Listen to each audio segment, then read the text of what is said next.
but it doesn't have to be. First, I want to share that currently I'm trying to sublease my apartment.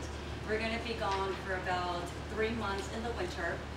And when I first started the process, I found that it was becoming very stressful. On top of all the other responsibilities that I have, to try to sublet my place was just another thing on my plate, and it was just becoming too much. So I decided I need to get organized, I need a plan.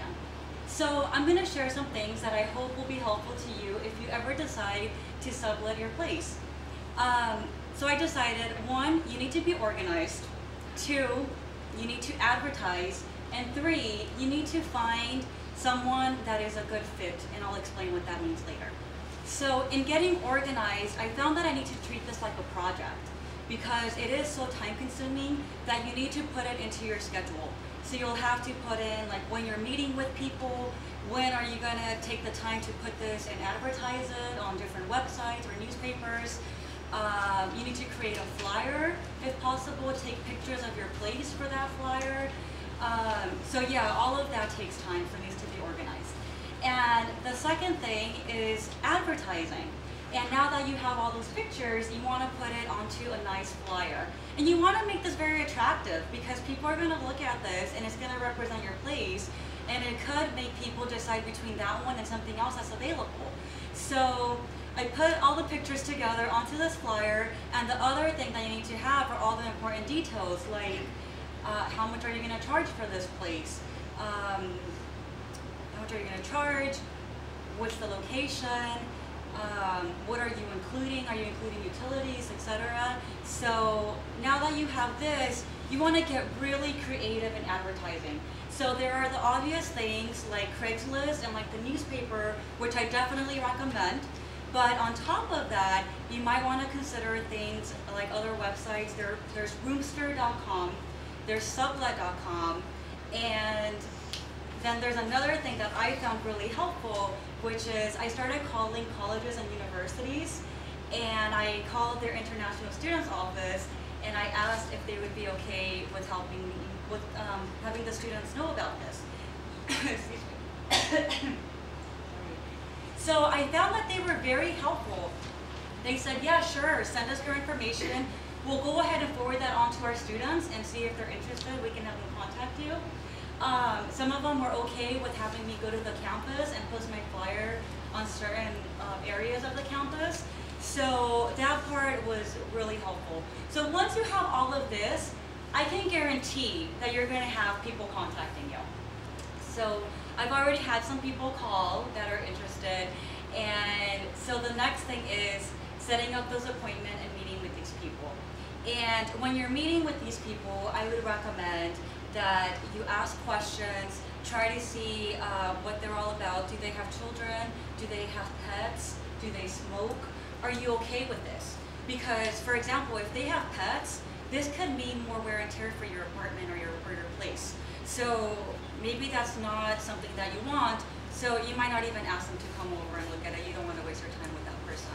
But you might be okay with it. You might just really want to rent out your place or sublet it, and you're okay with that, in which case you could possibly have the deposit be a little bit more. So if there is some damage, you can take it out of their deposit. And you want to make them aware of this. The other thing is you want to ask them, what do they do? Do they have a steady income? Because that's the #1 thing. You want to make sure they're going to be able to pay for this. Once you're talking to them about this, you're going to get a feeling about them. And one thing that's very important is following your gut feeling. And that's one thing that I saw in different articles. And I want to give an example of when I was looking for a place a while back, where I did have that gut feeling that I shouldn't go for it. But it looked nice, the price was working out, it was close to work, and I went ahead and got it, and it was a huge mistake. The person that I was sharing with was just not pleasant, and there were a lot of issues, and that's another speech. But I just decided that this wasn't working out. I had to leave. I think I lasted maybe 2 months. And that was a huge hassle because I had moved all my stuff, and then now I had to look for a new place and just move out, and it was just not a good time. So when you're trying to find someone for your place, you want to be careful because you don't want to go through all of this. So once you have a person that is a good fit and that is interested in your place, now you get to the negotiating part.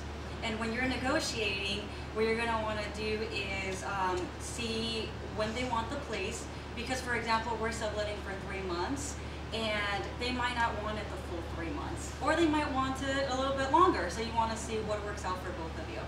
And if they want it for less, you might find that you really like this person, so you might just go ahead and take them, because something is better than nothing, and it's better than bringing in somebody that you don't want in your place. The other thing is deciding, do you want to include utilities, or what is it that you want to do for this person? What's the contract going to be? And you want to make sure that you have everything in writing, and this is to protect both of you. So you want to have what the rent agreement is, what is the deposit amount, what else? The deposit amount, and what is the condition of the apartment at the time that you're renting it out. And the other thing that's important is you want to do a background check.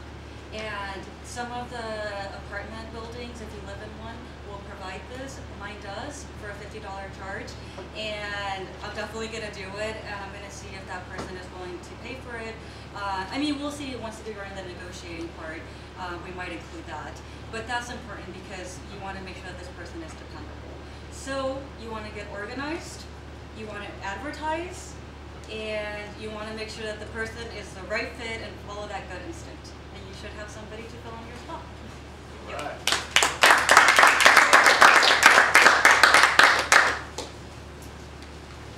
Very informative information that we can all use at some